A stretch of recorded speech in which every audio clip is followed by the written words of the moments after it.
Good morning students. आज हम भारतीय संविधान की विशेषताएं डिस्कस करेंगे। इससे पहले वाले भाग में हमने भारतीय संविधान की कुछ विशेषताएं देख ली हैं। आज हम कुछ और विशेषताएं डिस्कस करेंगे। तो सबसे पहली विशेषता हम ले रहे हैं संसदीय प्रभुता और न्यायिक सर्वोच्चता में समन्वय। सबसे पहले हम मीनिंग समझते हैं संसदीय प्रभुता का। संसदीय प्रभुता का अभिप्राय होता है संसद का सर्वोच्च होना, और संसदीय प्रभुता है ब्रिटेन में। हम जानते हैं कि ब्रिटेन में संसदात्मक शासन व्यवस्था है और ब्रिटेन में एकात्मक शासन व्यवस्था है। इसलिए ब्रिटेन में संसद की संप्रभुता है, संसद सर्वोच्च है। दूसरी तरफ है न्यायिक सर्वोच्चता। न्यायिक सर्वोच्चता है अमेरिका में। अमेरिका में क्यों है न्यायिक सर्वोच्चता? क्योंकि एक तो अमेरिका में संघात्मक शासन व्यवस्था है, न्यायपालिका के पास न्यायिक पुनरावलोकन का अधिकार है, जिसके द्वारा न्यायपालिका व्यवस्थापिका द्वारा बनाए गए कानूनों, कार्यपालिका द्वारा जारी किए गए आदेशों की वैधानिकता की जांच कर सकती है, और यदि वे संविधान के विरुद्ध हों तो उन्हें अवैध घोषित कर सकती है। तो इस तरह अमेरिका में न्यायिक सर्वोच्चता है और ब्रिटेन में संसदीय प्रभुता। हमने अपने देश में इन दोनों के बीच में समन्वय स्थापित किया है। हम जानते हैं कि हमारे यहाँ पर संसदात्मक शासन व्यवस्था है, तो संसदात्मक शासन व्यवस्था होने के कारण संसद सर्वोच्च है, लेकिन साथ ही हमने संघात्मक शासन व्यवस्था को अपनाया है, और संघात्मक शासन व्यवस्था होने के कारण न्यायपालिका को न्यायिक पुनरावलोकन का अधिकार भी है। हमारे देश की न्यायपालिका भी व्यवस्थापिका द्वारा बनाए गए कानूनों या कार्यपालिका द्वारा जारी किए गए आदेशों की जांच कर सकती है, और यदि वे संविधान के विरुद्ध हों तो उन्हें अवैध घोषित कर सकती है। तो इस तरीके से हमने संसदीय प्रभुता और न्यायिक सर्वोच्चता दोनों के बीच में समन्वय स्थापित किया है। अगली विशेषता है मौलिक अधिकार और मूल कर्तव्य। पहले हम बात करते हैं मौलिक अधिकारों की। हमारे देश के संविधान में मौलिक अधिकारों का उल्लेख किया गया है। संविधान के भाग 3 में मौलिक अधिकार दिए गए हैं। वर्तमान समय में नागरिकों को 6 मूल अधिकार प्राप्त है। इन मूल अधिकारों की एक तो ये खास विशेषता है कि मूल अधिकारों का उल्लेख करने के साथ ही किस मूल अधिकार पर किन परिस्थितियों में क्या सीमाएं लगाई जा सकती है, ये भी हमारे संविधान में मेंशन कर दिया गया है। इसके अलावा एक जो अधिकार दिया गया है संवैधानिक उपचारों का अधिकार, आर्टिकल 32, वो ये व्यवस्था करता है कि अगर किसी व्यक्ति के मूल अधिकारों का उल्लंघन होता है तो वो व्यक्ति अपने अधिकारों की रक्षा के लिए न्यायालय में जा सकता है। तो भारतीय संविधान द्वारा मूल अधिकार प्रदान किए गए हैं, लेकिन साथ ही मूल अधिकारों की रक्षा की व्यवस्था भी की गई है। इसके बाद है मूल कर्तव्य। संविधान द्वारा नागरिकों को मूल कर्तव्य भी दिए गए हैं। मूल कर्तव्य जो है ये 42वें संविधान संशोधन द्वारा 1976 में भारत के संविधान में शामिल किए गए, और संविधान के भाग 4 में 4 के आगे एक नया भाग जोड़ा गया, 4 के, उसमें ये मूल कर्तव्य शामिल किए गए। ये मूल कर्तव्य 10 मूल कर्तव्य हैं, लेकिन बाद में अभी हाल ही में 2002 में 86वें संविधान संशोधन द्वारा 46वें संविधान संशोधन द्वारा एक नया मूल कर्तव्य भी जोड़ा गया है, शिक्षा का मूल कर्तव्य। तो ये मूल कर्तव्य प्रोवाइड किए गए हैं संविधान द्वारा, लेकिन ये जो मूल कर्तव्य हैं ये न्याय योग्य नहीं है। अर्थात अगर कोई व्यक्ति मूल कर्तव्यों का पालन नहीं करता है तो कोर्ट के द्वारा उसको इसका पालन करने के लिए बाध्य नहीं किया जा सकता है।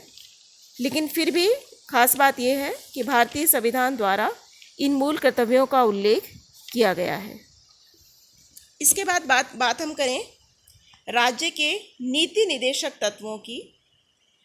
तो ये जो नीति निदेशक तत्व हैं ये संविधान के भाग 4 में जोड़े गए हैं और नीति निदेशक तत्व एक तरीके से कार्यपालिका और व्यवस्थापिका को दिए गए निर्देश हैं जिसके अनुसार उन्हें अपनी नीति बनानी चाहिए, जिसके अनुसार उन्हें अपने कानून बनाने चाहिए।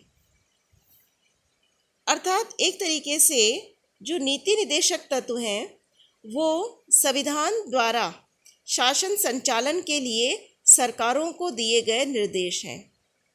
ये आयरलैंड के संविधान से लिए हैं हमने और इनके बारे में विशेष बात यह है कि नीति निदेशक तत्वों को न्याय योग्य स्थिति प्राप्त नहीं है, अर्थात इन्हें किसी न्यायालय के द्वारा लागू नहीं करवाया जा सकता, लेकिन फिर भी इन तत्वों का बहुत महत्व है और इन्हें राजनीतिक शक्ति प्राप्त है।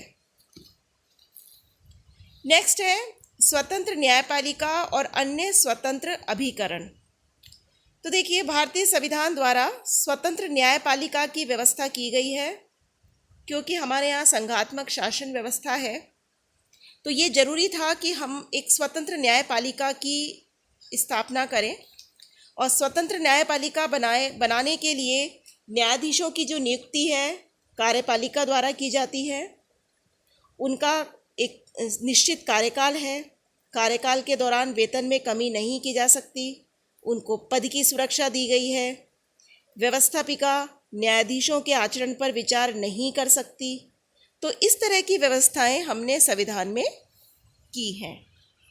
इसके अलावा कुछ अन्य स्वतंत्र अभिकरणों की स्थापना भी की गई है, जैसे निर्वाचन आयोग है, नियंत्रण व महालेखा परीक्षक, लोक सेवा आयोग, तो इनकी व्यवस्था भी संविधान के अंतर्गत की गई है।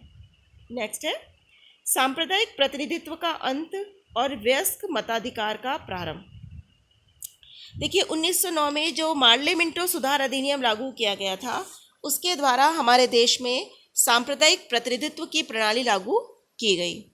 बाद में 1919 और 1935 के अधिनियम द्वारा भी इसे कंटिन्यू रखा गया, लेकिन जब हमारा देश आज़ाद हुआ और हमारे देश का संविधान बनाया हमने, तो हमने सांप्रदायिक प्रतिनिधित्व का अंत कर दिया है। अब संप्रदाय के आधार पर रिप्रेजेंटेशन नहीं दिया गया है। अब वयस्क मताधिकार प्रारंभ किया गया है और सभी नागरिक जिनकी आयु 18 वर्ष से अधिक है उनको वोटिंग का अधिकार है। और साथ ही हमने संयुक्त प्रतिनिधित्व की पद्धति को अपनाया है बजाय के सांप्रदायिक प्रतिनिधित्व के स्थान पर। तो अब हमने वयस्क मताधिकार पर आधारित संयुक्त प्रतिनिधित्व की पद्धति को अपनाया है। नेक्स्ट है एकल नागरिकता। हमारे देश में संघात्मक शासन व्यवस्था है और जहाँ पर संघात्मक शासन व्यवस्था होती है वहाँ पर दोहरी नागरिकता होती है, लेकिन हमने चूँकि संघात्मक शासन व्यवस्था होते हुए भी हमने कुछ एकात्मक शासन व्यवस्था के लक्षणों को भी अपनाया है, इसलिए हमारे देश में संघात्मक शासन व्यवस्था होते हुए भी एकल नागरिकता की व्यवस्था की गई है। भारत में रहने वाले सभी नागरिक केवल भारत के नागरिक हैं, केवल देश के नागरिक माने जाएंगे। नेक्स्ट है अल्पसंख्यक और पिछड़े वर्गों के लिए विशेष व्यवस्था। हमारे देश के संविधान में जो अल्पसंख्यक और पिछड़े वर्ग हैं उनके कल्याण के लिए भी विशेष व्यवस्था की गई है। संविधान के अनुच्छेद 330 और 332 में अनुसूचित जाति और अनुसूचित जनजातियों को लोकसभा और राज्य विधानसभाओं में आरक्षण प्रदान किया गया है। ये व्यवस्था शुरुआत में 1960 तक के लिए की गई थी, 25 जनवरी 1960 तक के लिए थी, लेकिन बाद में इस व्यवस्था को आगे भी बढ़ा दिया गया